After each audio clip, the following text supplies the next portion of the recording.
Everybody see that okay? Okay, you're good to go. Awesome. I'm gonna cut my audio and my video, but I'll be around. Beautiful. Awesome. Thank you so much. Everybody can see my screen okay, can't they? Can they? Cool. Awesome. Well, yeah, hi there, everyone. Good evening. I hope you've had a fantastic evening. Thank you all so much for having me here. I'm so pleased to be here. My name's Katie. Some of you might know me. I know that like Adam and Chris and Heather definitely know me. I'm a graduate in games design from the University of Suffolk, and I now work for a company called Games. And I'm going to be here to tell you all today about what the Kickstart scheme is, and how you can apply in order to start your career in the games industry. And once again, sorry, it's been a really long day, so if I stumble over anything, it's because I'm running on caffeine today. So a little bit about us. So Games is a non-profit organization, and we help people to find really rewarding work in the games industry. And we do this through a number of ways, but we host live careers and recruitment events, and we set up and support game development networks. And we also network with colleges and schools to help them stay better connected to the games industry. So I'm going to talk to you today about Kickstart. And some of you might be thinking, what is Kickstart? I've never heard of it. Some of you might have heard of it. It'd be really interesting to see what you think about it. But I'd just like to explain a little bit about what it is and how you can get involved. So Kickstart is a government scheme, and it's designed to support young people to get back into work or get started in work after the economic effects of COVID-19. So the only people who can apply are 16 to 24-year-olds, and they can't be in education, and they have to be claiming a form of government benefits called universal credit. So Kickstart works by placing successful applicants into a job placement for a minimum of 6 months, and employees are paid national minimum wage, or perhaps a little bit more, depending on who's employing them. And the government basically pays your wage for the company for the 6 months. So it's a win-win for both yourself and the company.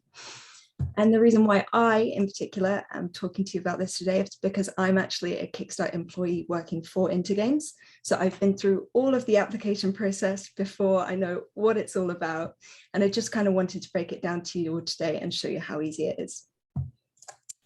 So when I graduated, well, I was doing my dissertation in a back room in a house in the middle of nowhere in Suffolk, because COVID-19 had just hit. So when I finished, I couldn't find any work in the games industry because it was such a sort of turbulent and tumultuous time for everyone. So yeah, I couldn't find any work, but because I wasn't employed, I also couldn't afford to pay rent or like feed myself. So I had to apply for a benefit allowance via universal credit. So yeah, universal credit is a government service, and it's aimed to help you pay for your living costs and also to help you find work. And if you're not in education, you can make an account on the website in order to start your application. It's really, really, really easy. Once you sign up, you'll be given like a checklist of things to fill out. These can include things like your personal details, your income, like your household income, your work status, and you might need to upload a CV if you've got one. And if not, then they can help you support you making a CV and getting things sorted. They're really great like that. So yeah, really quick and easy to fill out. It can take a while for your application to be approved. It can take sometimes around 3 weeks or a little bit more. But after that period, if you're successful, you'll be assigned an individual universal credit worker called a work coach. And they are lovely people. My work coach was called Caleb, and he found this job for me. So I'm forever in his favor, forever in his debt rather. And they're just there to help support you basically. And you can ask them anything. Just to go over that a little bit, because I know that that's a lot. So to be eligible for Kickstart, you need to be, number one, not working, number two, over 18. There are sometimes allowances if you're sort of 16, 17, but that's a kind of case-by-case basis. You and your partner, if you've got one, need to be out under state pension age, so you can't be claiming any pensions, and you need to have less than £16,000 in savings. Also, you need to live in the UK. It's a lot to do. It sounds like a lot to do, but it's really not. So hopefully it's fine. Once you're signed up to Universal Credit, you've had a successful application and you've been assigned a work coach, all you need to do to get referred to a Kickstart position is sort of tell them that you're looking for Kickstart positions in the games industry. Now, I thought that, you know, I've got experience in retail, and obviously had a degree in games design, but I didn't think that they'd be interested in putting me into like a games design degree. I just thought, oh, that we'll just send her into work and just she can work at like Tesco's or whatever. But they were like, no, this is a new thing, Kickstart, and loads of game companies are hiring for people with your experience, and I was really pleased by that. So you just need to tell them that you are looking for work in the games industry, and they'll find positions for you that match all of your skill sets and your education as well. You can also find positions for yourself with one of these two websites. So that's Hitmarker and Work with Indies, which are both very great sites. And if I can, I will show you, do a little insider tour of first Hitmarker and then Work with Indies. So if you can still see that, Hitmarker is fantastic, not just for Kickstart jobs. It's just a fantastic hub of games listing and esports listing as well, which I find really interesting. So they have over 9,000 active listing. What are happening to my words? 9,000 active listings from more than 50 countries. We're only concerned with like the UK, just because that's the only place that's currently offering Kickstart. So if you were to make an account on Hitmarker, you just go to find a job, and then in the job title, we'd just put Kickstart. And then, like magic, you'd be able to see every Kickstart job that we've listed as into games, because we post these on Hitmarker. And there are so many for so many different disciplines. It's quite crazy. So I would maybe go and find one that I liked the look of. What do I like the look of today?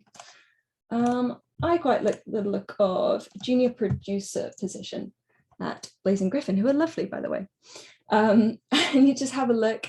They will list all of the responsibilities that you might take as part of this position, and maybe some of the skills that you might already have. And you would just click this huge button down here, and you would just fill this form out. So this is by us at Into Games, and we would just you just fill this form out, and these are questions that you'd be able to answer if you'd already been through the whole universal credit thing. So you would know all of the answers to these. If you didn't, you could go back to your work coach or contact one of us, and we'd be able to help you with the application. Let's see if I can find, oh, this is weird, there we go.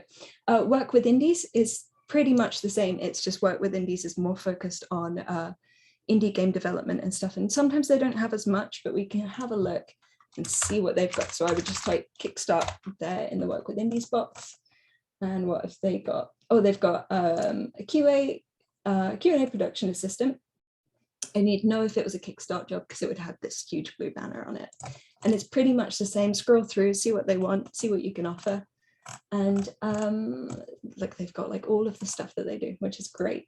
And you just go apply for this job and fill out a form that is pretty much the same as the other form as well. And you would know all of this information. If not, it's really easy to get.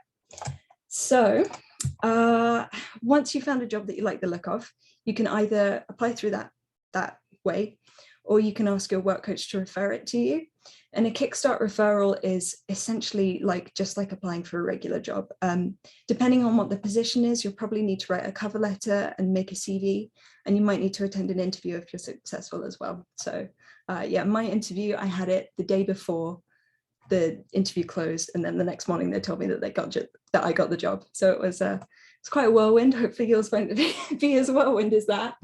But yeah, it's almost like applying for a regular job from there on out. I have a few quick top tips for you all as far as applying to Kickstart positions go. So shameless plug, but Into Games are the best. And we post all of the latest Kickstart positions on our Discord server, as well as doing some other cool stuff on there. But you will know first from us because we post most of the games industry Kickstart jobs, and we like to put them there first so that people can find out about them. We also do other cool stuff on there, like weekly workouts and design challenges, and it's full of industry professionals and like really creative people on there. And we're like 4,000 strong, I want to say, on there. So there's always things going on, always ways to get involved in our server. And that is intogames.org/Discord, if I can remember. Secondly, bit of a weird one, but all Kickstart positions need a postcode for you to be referred. So if you can't find it, let your work coach know or let us know, because we are like bounty hunters of, of postcodes. So we can find that information for you as well.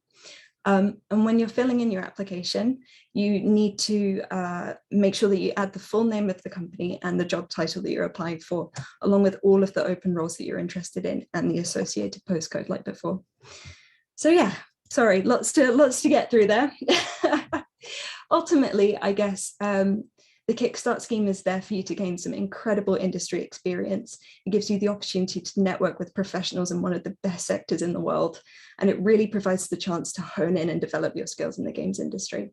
And as somebody who's been through the application process myself, and I've found such a great work and amazing experience with Into Games, I cannot recommend it enough.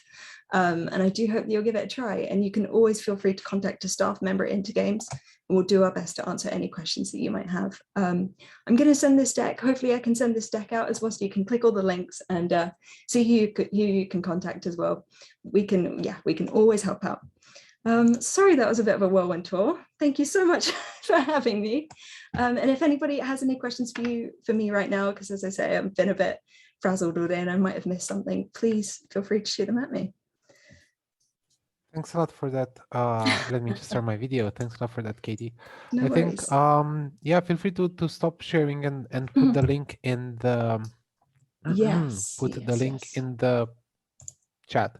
I think I'll start with a question while Adam and the rest of the team who are on the ground are getting questions from the participants. My question is, because you went to US, you had an absolutely brilliant 3 years doing the course, and then you went into this job, right? Did I get that right? Yeah. And you also have some games under your belt and things like that. I guess my question is, what were some of the most surprising things of joining the job market with something like Into Games or through the Kickstart scheme that you didn't necessarily expect when you got hired?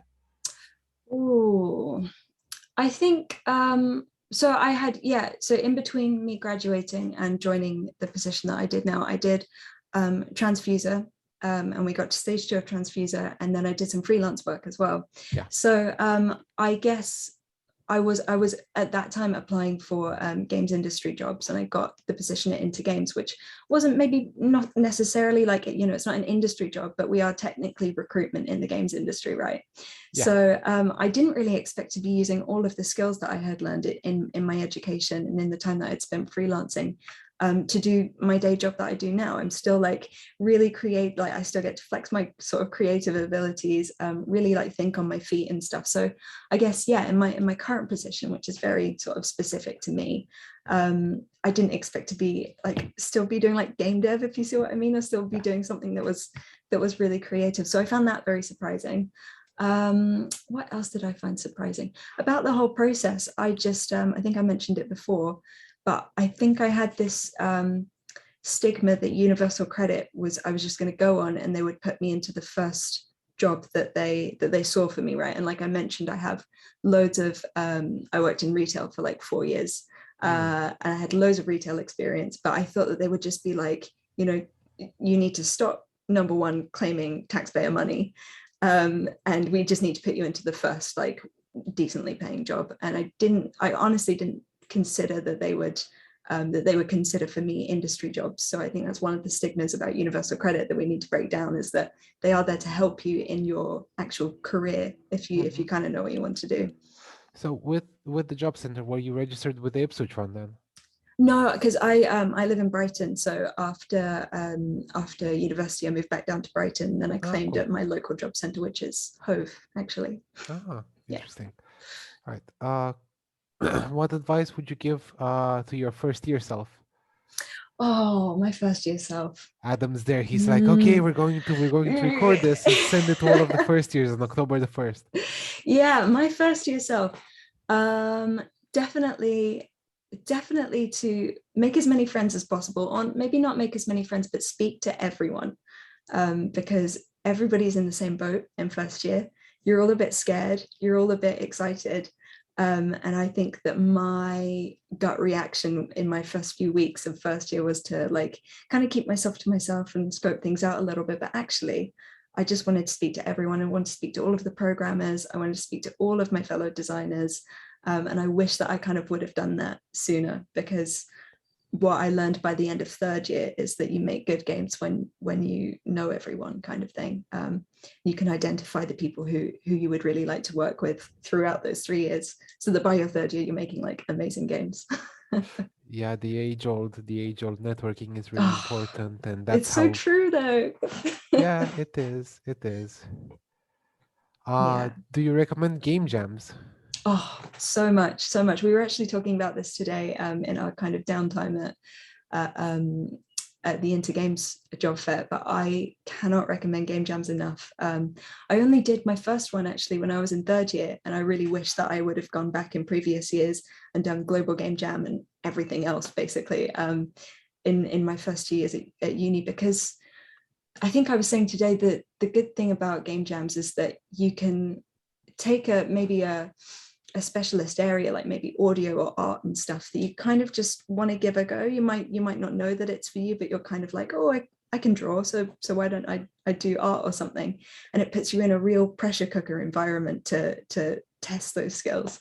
So it's the best, and you can really improve and really find out if you like doing something in kind of a stressful situation that's probably worth it in the end. Hmm. So yeah. So the other question, and I need to give a bit of context around this, is what even is a game jam? So the participants, we started with 17 participants who were making a game in 16 weeks, right? Mm, And every week they learned a little bit more, so that hopefully by the end of it, they had the game that was finished and published, and thankfully some of them managed to do that. mm, And for everybody else, you have your wireframes, you have the other assets that you've worked on, as well as the skills, both soft skills and technical skills that you've gotten along the way. But we never actually did like a game jam itself. So that's mm. why the question, what even is a game jam? Yeah. A game jam is just an incredible experience, but it's a select amount of time, like maybe 24, 48, 72 hours, where you can find a team and work with them just on a game for those hours. Often includes not much sleep and a lot of coffee, or a lot of energy drinks and a lot of really crappy food. But you really learn a lot about yourself and about how to work with teams in a not a stressful environment, but definitely a high pressure environment for sure. And you make a game at the end of it with you can put in your portfolio, and a lot of my game jam games are on my portfolio as well, so they're really good things to show off. Hmm. Adam, why am I in London? I moved to London because this is where my partner was able to find a job. And that's where I was also able to find a job back in the day. So I was when I was working with Payload Studios, which was the reason why we moved here. Yeah, from Ipswich, but it's still in my heart. I still feel like I'm coming home every time when the train comes into the train station and you see the Orwell Bridge. I'm like, yes, I've spent so many, like 5 years or so in Ipswich. So yeah. Um, I don't know, Heather, any thoughts or questions? No, I can mirror your sentiment about applying skill sets to jobs and you not thinking that it would necessarily apply, because I found that a lot when I started teaching. It was interesting how much of it was transferable. And you find that with a lot of skills as well, particularly like communication and teamwork and stuff. It was surprising to me how useful it was. Yeah. It's just the way the brain works, right? You just kind of get put into a new situation and be like, oh, I can apply this what I learned like, I don't know, 5 years ago, and be like, wow, we've done it. Yeah, and then sometimes like inspiration strikes in the strangest moment, doesn't it? And something will kind of spring forward from 5 years back, and you think, oh, that really was in there. Okay, crazy. Yeah. I'll hush so that you can ask the newest question, Chris. No, that's okay. So, a question from one of the participants in the room, called Alex. As someone who's currently into a Kickstart scheme job, do you have any advice for how to utilize the 6 months in future job applications? Yeah, this is going to get old really quick, but networking is like just the most key thing. So you use that 6 months to really network. Obviously it depends sort of situation to situation where your placement is, and what you're working as. But if you enjoy it and you're like, oh, I definitely want to work in this sector, then just use the 6 months to network as much as possible, so that after you've kind of maybe got somewhere lined up, after your last month or something, because people want to employ you and people want to find out what skills you have. And the more you talk to people, the more they're going to understand where you're coming from. And if it's in the same sector, then yeah, just network. Definitely. I don't think there'd be anything else. Yeah, just be nice and friendly with people that you're kind of networking with outside of your job as well. Make sure that they know what you do and how well you do it. Yeah, I think that's actually one of the most important ones. Like, make sure that you make a really good impression in those 6 months. Because, I worked for a couple of summers when I was at uni, and then I went to Ubisoft through a graduate program that they were running. And then when I came back to Ipswich, my employer was my former boss because we kept in touch. And because he had like a good Amazing. impression of the type of person that I was. And when we were chatting, and I was like, oh, I'm thinking of moving into product management from game design. He was like, I need a product manager. Would you like a job? Like, which was like, and these are the types of stories. Like, Mark can tell you countless stories about the people who he hired because they met, and because they met at various events, various programs and things like that, and they had like good portfolios. Yeah. Like, Amazing. like, Heather's our co-director just because she did an absolutely amazing job when we were doing the Game Anglia conference, like back in 2018 or thereabouts. Snuck in through the side door and they can't get rid of me. Yeah. Sorry, guys. Nice. I would also, sorry, the seagulls outside are going absolutely mad. Don't know if you can hear that. It's Brighton for you. That's okay. Sorry. I would also say that in your 6 months, use everything that you do, everything that you're doing as part of your job, and things that you might be doing on the outside of that 6 months, and put it all in your CV and all on your portfolio as well. Just even if you're learning things in your job that you might not be transferable into the career pathway that you want to go in, kind of reword it in a way that might help you further on. But I would just say put everything on your CV as well. Would be a thing. Yeah. Exactly. Adam, anything else from the room?